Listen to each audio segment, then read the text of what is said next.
Welcome back to another technical video. Today we're going to be going through your question, answering it, and hopefully finding that solution.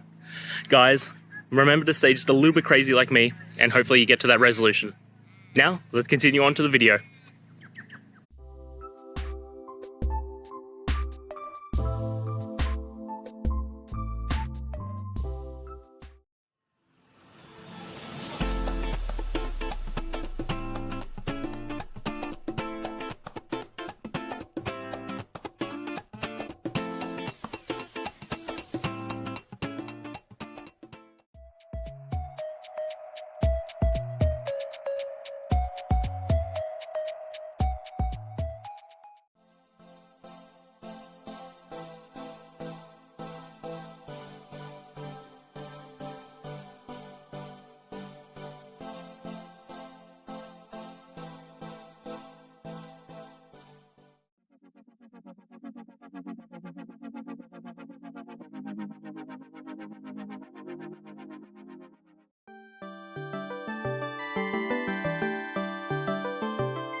I hope that's found the resolution that you're looking for and you managed to work your way through your issue.